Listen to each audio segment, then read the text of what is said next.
is the Wheel of Time Spoilers podcast. Your hosts are Seth Jacobson and Patrick Heiler.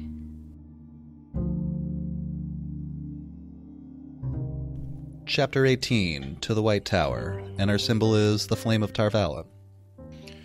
And this is the first time we actually get to Tarvalon, right? Yes, at the end of this chapter, they arrive at, like, the docks. And so we get some good descriptions of the city and a few other places. Yeah, I highlighted a bit of that to read later. Cool. Yeah. But we got a really fun part first. Egwene balanced on the heeling deck as the river spray sped down the wide Aranon, under cloud-dark skies, sails full-bellied, white flame banner whipping furiously at the main mast. The wind had risen as soon as the last of them was aboard the ships, back in Meadow, and it had not failed or flagged for an instant since, day or night. The river had begun to race in flood, as it still did, slapping the ships about while it drove them onward. Wind and river had not slowed, and neither had the ships, all clustered together. The River Queen led, only right for the vessel that carried the Amerlin seat. So they're being pushed forward by the power. Yeah. The Aes Sedai are using the one power to create. They don't say it here. It's not, they don't make it obvious. Right, I think Swan says they're going to, and she doesn't like the idea of it. But this next part, the helmsman held his tiller grimly, feet planted and spread, and the sailors padded barefoot at their work, intent on what they did. When they glanced at the sky or the river, they tore their eyes away with low mutters. Because they know that the weather doesn't merit how fast the river is moving. They're tuned in with the nature enough to know that something weird is going on. Yeah. And they know, I mean, they're carrying the Amerlin seat. They're not dummies. And this happened on the way up. Yeah. And it's happening on the way back. And no one is easy around such obvious use of the power. Didn't Swan say a few chapters back that they had to change the way the currents worked in the river to come to Shinar so quickly? I mean, I wasn't sure they used the currents, but I know they used like the wind and changed the weather, and some villages flooded, and like lives were lost. Maybe not lives, but at least property was damaged. Yeah. Because they are tampering with the weather to make the ships move faster. But I kind of assume in any society like this, if a village is flooded, chances are you're either going to get somebody caught, or there's going to be a mudslide, or probably, something like that. That's, loss of life is very likely. And we see a little trope shortly after that I'm pretty sure we see a couple more times in the series. Nynaeve swallowed. "I'll never step on a boat again," she said breathlessly. She gets really seasick. She's always saying, "No boats," and then she always ends up on a boat. She spent a lot of time on boats. Yeah, it wasn't this time. When is the time she's like puking over the deck? You're going to have to be more specific, because it's pretty much every time. I just have this image. I don't remember exactly where they were, but... Well, and of course, boats are tied to her breaking her block. Yeah. When Moghedien balefires the boat and she ends up underwater is how she... Oh, right. Where are they when that happens? I know that's really specific. Yeah, thanks for putting me on the spot. Ibudar. That sounds right to me. It's like during a festival, and Moghedien has a mask on, and she hops out of the carriage really quick. She's being summoned. I can remember the scene. I just don't remember what city it's in. Yeah. Okay. Everyone agrees Ibudar. But, that is sort of this little bit of foreshadowing. She hates boats. She hates boats. She hates boats. Well, what does she need to break her concentration? A boat. She just needs to be held underwater for a while. She just has to die. That's all. So I noticed that Egwene is having bad dreams about Rand being in danger, which we know are dreams, not regular dreams. Right. And I assume that's referencing him being in the alternate portal world. I think so. And with Lanfear. And that Ishmael is watching him. Right. It's hard to pick out exactly which danger he's in, because he's in so many. Yeah. He's in several dangers between Lanfear, Ishmael, Grom, Fane. Learning to channel, possibly going mad. Any number of things could kill him at any moment. Right. But Nynaeve even asks her specifically when she sees that Egwene is disturbed somehow. "The man in the mask again?" After they talk about dreams for a moment. Egwene nodded. 3 times the man whose eyes were fire had been in her dreams, each time when she dreamed a dream that convinced her Rand was in danger. He always wore a mask across his face. Sometimes she could see his eyes, and sometimes she could only see fire where they should be. He laughed at me. She describes him as contemptuous. I noticed he doesn't do anything to her, though. Yeah, I don't know why. I have a little bit of head canon on it, but I have nothing to back it up. Let's hear it. We see, this was a few chapters back, where I think Egwene goes into the dream. She sees Ishmael watching Rand or something like that. I'm nodding. And she looks and he turns and then it flickers and she's gone. And I think that her instinct is the same as Rand and Perrin's. When these dreams are happening, they sometimes manage to rip themselves out of it because they're all dreamers. Yeah, except I thought Ishmael disappeared and not Egwene. It could be, but I suspect that when they feel the instinct to run, they manage to leap. He laughed at me. It was so contemptuous, as though I were a puppy he was going to have to push out of his way with his foot. And Anaya wants to test her as a dreamer when they get back to the White Tower, but she never really... I'm not sure if she doesn't know how to test someone for being a dreamer, or if it's just that they never get anything conclusive. I think there's a couple parts to it, but I did notice that Anaya's really intent on testing her when we see a couple conversations between them where she's like, oh, that would be wonderful if we had a dreamer for the first time in 400 years or whatever it was. Mm-hmm. And then it never happens. I think that, honestly, it's because Egwene just doesn't spend that much time in the White Tower. Yeah, I'm not sure exactly how long they're there, but it isn't terribly long. It's a couple of months. It's like the time that it takes, basically, it's the time that Rand wastes going through the portal stone. If they were going to test her to see if she's a dreamer, who would know how? Well, it's the thing, only Anya really knows anything about dreams, and she doesn't know much at all. Yeah, I feel like she's just read about them. She doesn't even... So she does say that I'm going to test you for it, but she doesn't seem to have a very definitive test. Yeah, well, doesn't matter because Egwene goes to study with experts. Yeah, that's true. Wise ones are experts. Yeah. But Nynaeve and Egwene are having this conversation, and a knock at the door cut off whatever Nynaeve had been going to say. Before Egwene could speak or move, the Amelin herself came in and shut the door behind her. She was alone, for a wonder. She seldom left her cabin, and then always with Leanne at her side, and maybe another of the Aes Sedai. Egwene sprang to her feet. The room was a little crowded with the three of them in it. Both of you feeling well, the Amerlin said cheerily. She tilted her head at Nynaeve. Eating well too, I trust. In good temper? She's got to see Nynaeve is totally seasick and not eating well at all. Yeah, and we know later Swan says that she knows that the other Aes Sedai have picked up that Nynaeve has to be angry to channel. Totally. And so it's just like, how you feeling? In good temper? No, or yes? Then I mean, I'll change that. She walks in there with guns primed to piss Nynaeve off from the very beginning. I think so. I think that's the whole point. Yeah, Egwene's a great student. That would be easy to do alone. Right. But you have to get Nynaeve angry enough at you that she can actually see the flows. Nynaeve struggled to a sitting position, with her back against the wall. My temper is just fine, thank you. Swan says I'll be giving you your lesson today. Nynaeve tries to get up and leave. For some reason, she keeps trying to dismiss herself. Well, she just really doesn't want to be told what to do. She's not a good student. No, she's a very poor student. But Swan is not allowing it. I said sit. The Amerlin's voice cracked like a whip, but Nynaeve kept rising, wavering. She can't manage to get up, and Swan laughs at her and says, they told me you had a temper. She's just trying to stand up and move, and she's so seasick she can't even stand upright, and the Amerlin just laughs at her. Yeah. Again, just designed to piss her off.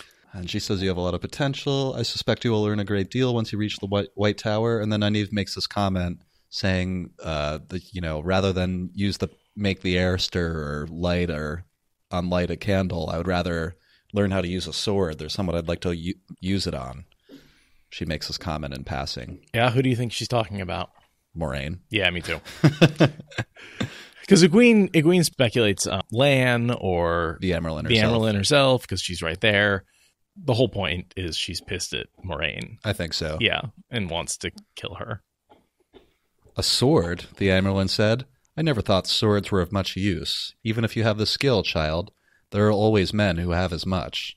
And this whole lesson is basically the power is much more useful than a sword, is what she's trying to teach her. Is like, and Swan maybe demonstrating how very much there is to learn, how much power can be gained. I think she's picking up on Nynaeve's desires while messing with her temper and saying, like, look, she's tempting her. Yeah. Look what you could do. See how much potential you have. She makes a sword with air and demonstrates, and she says, but this like big clunky thing is ridiculous. And then she makes a paring knife. I would kind of really like to have the ability to just conjure a knife. Yeah, super useful. If I was cooking or... Although Swan says, like, it's much easier to just carry a knife on your belt. Well, yeah. Or keep a knife in the kitchen. Yeah. Yeah. Nynaeve says, I want to learn something useful, though. The Amerlin was silent a moment. Useful, she said at last. Something useful. You wanted a sword. Suppose a man came at me with a sword. What would I do? Something useful, you can be sure. This, I think. For an instant, Egwene thought she saw a glow around the woman at the other end of the bed. I'm going to skip a little. Suddenly, she's buried to her neck in thick jelly. Egwene describes the sensation. Nothing could move except her head. Both of them are, Nynaeve and Egwene. And we see them use this trick all the time. I mean, the wrapping somebody in flows of air is probably the most common way they neutralize enemies or uncertain enemies. Yeah. I think we see him like do it to Rand, and then like Rand does it to them. There's almost this exact same scene with like Rand and Egwene. Oh, is there? There's one where he like puts her up against the wall, and then she puts him up against the wall. Egwene and Rand? Rand and one of the girls. Useful, wouldn't you say? And it's nothing but air. The Amerlin spoke in a conversational tone, as if they were all chatting over tea. Big man with his muscles and sword, and the sword does him as much good as the hair on his chest. Let me go, I say, Nynaeve said. And if I don't like where he is, why? I could pick him up. Nynaeve squawked furiously as she slowly rose, still in a sitting position, until her head almost touched the ceiling, and Nynaeve screaming to be let go. Yeah, and that totally happens when Egwene and Elaine go and try and help Rand. And they're like, they sort of do that exchange of information, and they talk about gateways. And oh, I think I do remember that now that you say that. They try to see what they can teach him. Exactly. And things get out of hand, and he starts like lifting everything in the room up, acting a little crazy, and to stop him, I think Elaine wraps him in flows of air, and then he wraps them in flows of air, and they end up having a long conversation, and at the end of it, they're like, can you let us go? And he's like, oh, yeah, of course. It's funny. That's pretty much what happens here. Exactly. So, the Emerlin continued, big hairy man and so forth. He can do nothing to me. Well, I can do anything at all to him. Why, if I had a mind to, she leaned forward, her eyes intent on Nynaeve. Suddenly her smile did not seem very friendly. I could turn him upside down and paddle his bottom, just like... Suddenly, the Emerlin flew backwards so hard, her head rebounded from the wall, and there she stayed, as if something were pressing against her. Egwene stared, her mouth dry. This isn't happening. They were right, the Emerlin said. Her voice sounded strained, as though she found it hard to breathe. They said you learned quickly, and they said it took your temper burning to get to the heart of what you can do. She took a struggling breath. Shall we release each other together, child? Yeah, that's sort of the key of what's been going on this whole time, is for this meeting, is that she was told that she needed to piss Nynaeve off to get her to channel. And so she's come in there to really make her angry. It's a great scene. I always think about this when I think of Nynaeve, this moment. Totally. There's a few little things that the Emerlin says I want to talk about. Yeah. The first one, the records say I said I could fly in the Age of Legends, but they aren't clear on exactly how.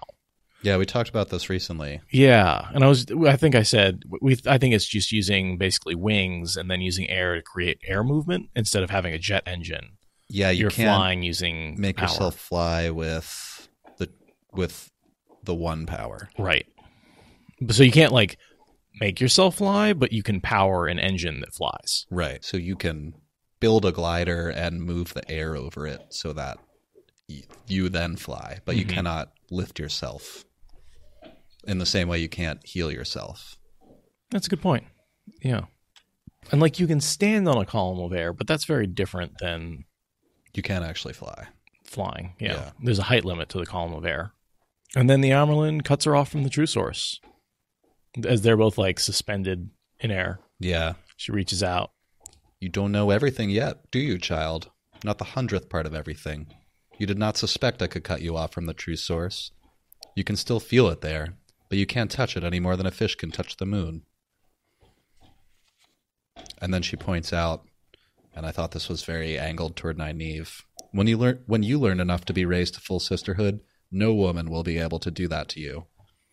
The stronger you become, the more Aes Sedai it will take to shield you against your will. Do you think now you want to learn? Again, more expert manipulation. Yeah. And that definitely foreshadows the mental battle between Maggedion and Nynaeve when no single sister is able to, not only does not even a sister unable to shield her, but a Forsaken is unable to do it. Any single most powerful channel in the world, Exactly. channeler in the world can't cut Nynaeve off from the source. It would take at least two. Probably. I wonder if like Rand could cut her off. Maybe. But Rand is the most powerful channeler in the world? Is Yeah. that right? Yeah. So there's a few that are close, but... And I guess she's saying a female channeler wouldn't be able to cut you off. Mm-hmm. Yeah, Swan does say no woman will ever be able to do this to you. Swan also points out, she says, if you had a hair less potential than you do, child, I would send you to the Mistress of Novices and tell her to keep you the rest of your life. But you will get what you deserve. That's definitely a theme that comes. I saw that quote a few times that like Nynaeve's going to get what she deserves. But what she deserves is like years of training, and I guess just because she's so stubborn.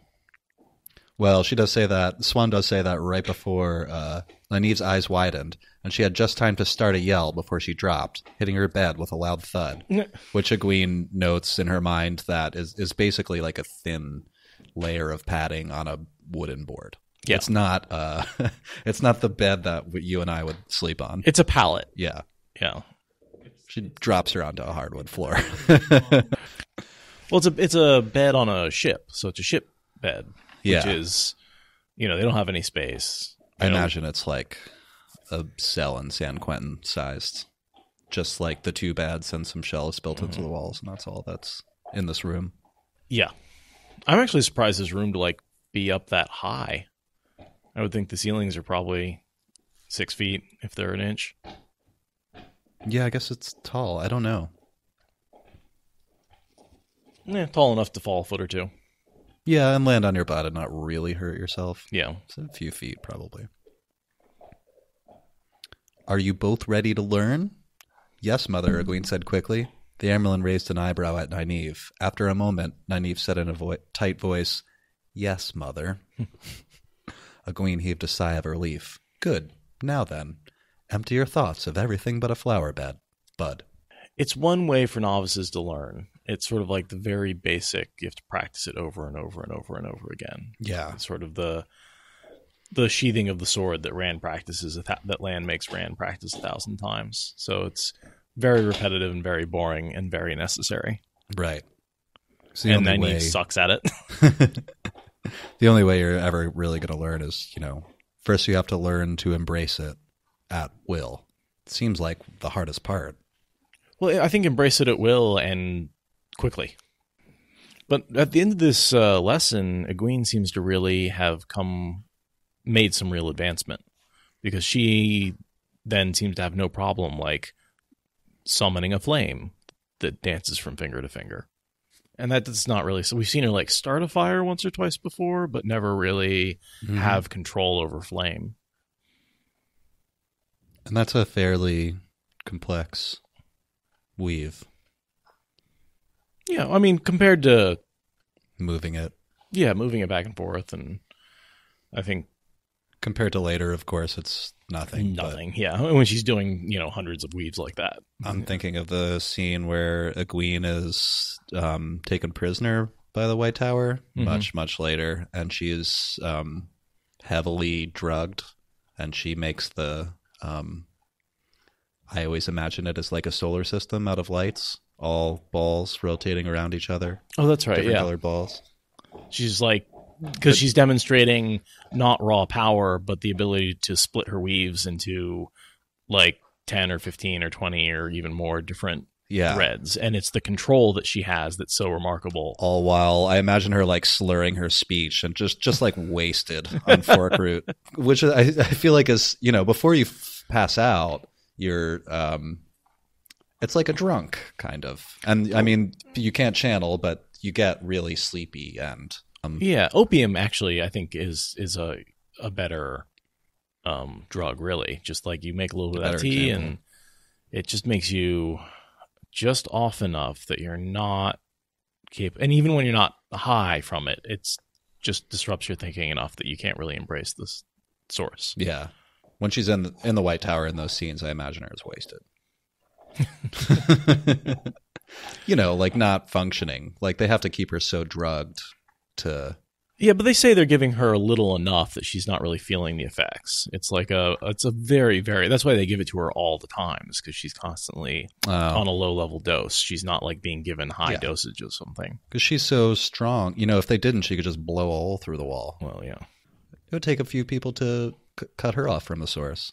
So after the lesson's done, Egwene's doing pretty well. Nynaeve's really pissed off. Yeah. Because she's basically been prodded for quite some time as the Amerlin tries to work her temper up again. That vile, contemptible, miserable hag. I know she made her eat a dark glob of something that glistened like grease and smelled vile. I thought that was like cod oil or fish oil is pretty much what I assumed. Yeah, I don't know what that was supposed to be, but Egwene kind of remembers later that one of the things Swan did to make Nynaeve angry is hold her down and make her drink something that she takes from somewhere. I don't know what she did, but... It sounds like cod oil to me. And that would make sense oil. with her being like, from a fishing village. Everything she does is related to fishing. Yeah. So like a really foul, nasty smelling fish oil.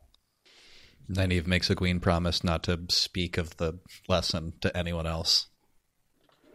Not a word, Egwene said quickly. I don't even remember anything to breathe a word about. Like she said, I'm too angry to be sick. With another mirthless laugh, she shook her head. I'm too miserable to be sick. I was wondering, is it possible that channeling stops the sickness, the seasickness that Nynaeve gets? Yes, I would say it's possible. I never thought of it before. But yeah, I'm thinking that maybe an after effect of channeling. It's not that she's pissed; it's that she's been channeling, and that because like when Elaine is pregnant, they say channelers never suffer morning sickness. And I'm trying to think of an instance where someone is sick and channeling, and I can't think of any. I mean, Rand gets all dizzy and stuff, but that's different because he's affected by the Dark One. Something changed in the motion of the ship. The rocking eased, and feet thumped on the deck above their heads. A man shouted something Egwene could not quite make out. She looked up at Nynaeve. Do you think Tarvalin? There's only one way to find out, Nynaeve replied, which I kind of stuck out to me because that's one of my favorite sayings. And I think I actually got it from the Wheel of Time at some point. I wouldn't be surprised. There's only one way to find out. Go there, look. The island was so big, it looked more as if the river split in two, then contained a bit of land. Bridges that seemed to be made of lace arced from either bank to the island, crossing marshy ground as well as the river. The walls of the city, the shining walls of Tarvalin, glistened white as the sun broke through the clouds, and on the west bank, its broken top leaking a thin wisp of smoke, Dragon Mount reared black against the sky, one mountain standing among the flat lands and rolling hills, Dragon Mount, where the dragon had died. Dragon Mount, made by the dragons dying. Egwene wished she did not think of Rand when she looked at the mountain. A man channeling. The light help him. So just a great description of Tarvalin and the Dragon Mount. Yeah. They get off the ship and kind of wander around lost, and all the Aes Sedai start ignoring them immediately when they get to the shore. Yeah, there's an awful lot of description going on here. But they were supposed to be met by Shiriam, and she is late. I didn't think of her as late, but she does show up. She meets them when they walk off the ship. Mm-hmm. She kind of finds them in the crowd. She finds them in the crowd. She says, I came here to meet you, but I was delayed speaking with the Amerlin. I am Shiriam, the mistresses of the novices. Well, we know that Swan has given Shiriam a report on the two. Yes. What's to happen to them and a list of their abilities. But I also, because, Shiriam, Dark Friend alert. Yes. Whenever someone who's a Dark Friend shows up late or does something unexpectedly, I'm always wondering, was she in a secret meeting? Was she doing, I don't see anything here, but... Is Masana already there? Shiriam, isn't she the head of the Black Aja? No. Alviarin is. Oh, I don't know what I was thinking. Yeah. No, she's actually a fairly minor Is she? figure. I mean, she gains a fair amount of power as one of the Saladar 5, but until then, and she is the mistress of the novices. Which is kind of a big deal. But I don't see her as high up in the Dark Friend hierarchy. I don't know how much we actually see, actual Dark Friend activities we see her. Mostly she's punished for failing. Oh, yeah. Because she's supposed to be controlling Egwene. She gets one of her fingers cut off later. Yeah. But for the most part, because Egwene is so strong-headed, Shiriam fails to control her and is punished for it. And that's mostly what we see her doing in Salidar. Oh, she's one of the 13 Black Sisters that heads the Black Aja. Until Masana takes control of the Black Aja, which may not be yet. I don't know if Masana's in the tower yet. I think she is. You think she is? Yeah, absolutely. Well, she's definitely there when the Amerlin is deposed, and she's been there for a while. Yeah. Swan's like the captain of a ship. That's how she people. That's how she treats the White Tower as a ship, and herself as the captain. Yeah, and that makes her a dictator. And in a lot of ways, I think that's partially what brings her down. That she's dominating by force. Yeah. I noted that Shiriam says accepting Egwene into the tower will make 40 novices. Yeah, not very many. It's a pitifully small number when you consider the amount of channelers that live in the world right now. Well, in Salidar, don't they get over 1,000 novices? Yeah. No problem. Because they'll just accept anyone who wants to learn how to channel. Yeah. And not to mention bringing in a bunch of the kinfolk, I think. Don't they make some of them be novices? Yeah, definitely. A lot of them that want to be novices come back. Some of them were either fled, some of them were runaways, but a lot of them actually just failed and were put out they didn't want to take the accepted test. They said no, and so they were put out. So a lot of them are coming back to give it another shot. And so she talks a lot about how a lot of what they do is testing the novices and the accepted to see if they're going to break under the strain. Yeah. Make a hard life for them. Nynaeve tries to intercede. Shiriam Sedai, she seemed to force the honorific out. Does it have to be so hard on her? She's talking about Egwene. Flesh and blood can only take so much. Skipping ahead a little. You mean what the Amerlin did to you today? Nynaeve's back stiffened. Rest your worries for your friend. Novice training is hard, but not that hard. That is for the first few weeks of being one of the accepted. I like that. Nynaeve's mouth fell open. Shiriam says, to catch the few who might have slipped through novice training when they should not have. We cannot risk having one of our number, a full Aes Sedai, who will break under the stress of the world outside. And she's doubling down on Nynaeve because they're going to double down on Nynaeve because she spent no time as a novice. Yeah. So they're going to be extra hard on her for these couple of weeks. And I mean, rightfully so. Yeah, as absolutely. Shiriam's making this point right now. Yeah. They need to make sure she's not going to break. Now, we know she's too damn stubborn to break no matter what. Yeah, there's really nothing they could put her through that. No. Including kill her. It only makes her better when she eventually dies. When she drowns? Yeah. Yeah, it requires something where she literally has no chance of surviving for her to give up for the first time ever. And that's all she needs to do to channel. Yeah, once Nynaeve bites down, she does not let go. Mm-hmm. The Aes Sedai gathered them both up, an arm around the shoulders of each. Nynaeve hardly seemed to realize where she was going. Come, Shiriam said. I will see you settled in your rooms. The White Tower awaits.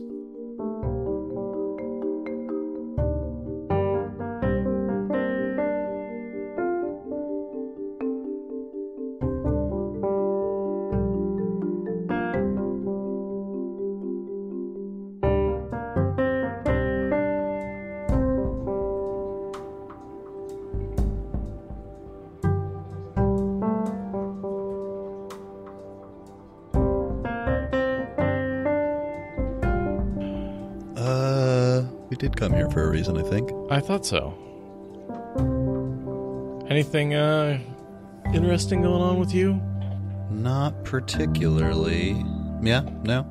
Work on the Forsaken episodes, hoping to have Grandel done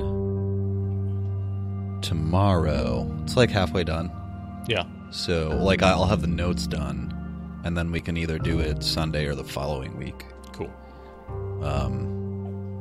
And we were gonna hang out with Agenor tomorrow. He's gonna be in town to see that she's like seeing going to a, I guess it's a live podcast recording for Morgantini? Yeah. Yeah. He listens to this one called The Glass Cannon. I don't know if you've ever heard of it. It's one of the D&D type podcasts.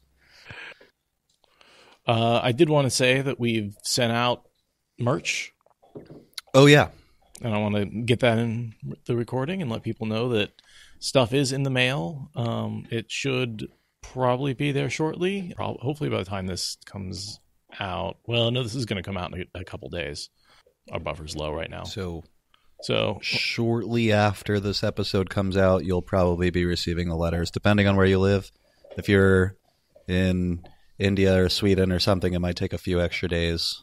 Right. But typically, within the United States, it only takes like 5 days, no matter how far you are from us.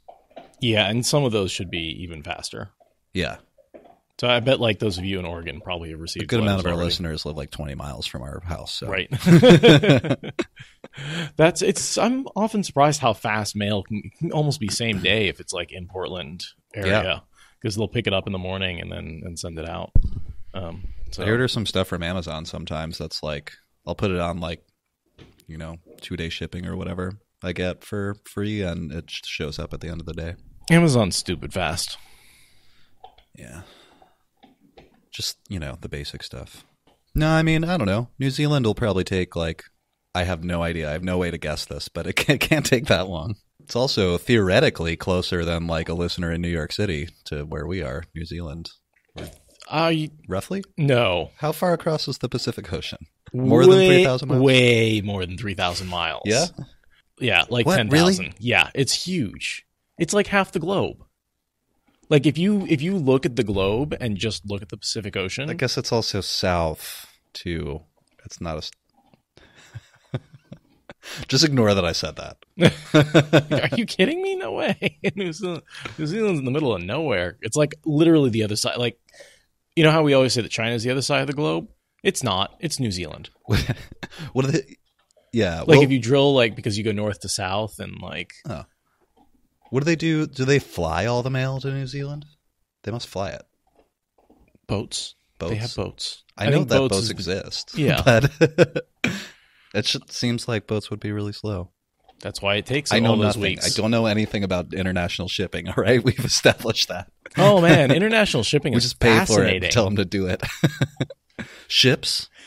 And the fact you have these big container ships with the big universal size shipping containers that can fit on the back of trucks that revolutionized the shipping industry. Pictures and stuff. It's really cool. Grew up in Norfolk, Virginia, which is a big shipping container center. So, I used to load and unload them. I just, don't know I worked within like a 30-foot radius of one spot. I never. Oh, you used to unload the shipping containers. The insides of them. Yeah, whatever was coming into New Jersey. And that stuff, I mean, that can go anywhere.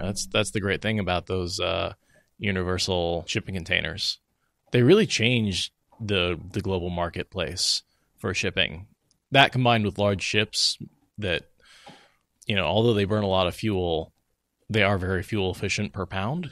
And they do things like take crazy routes through currents.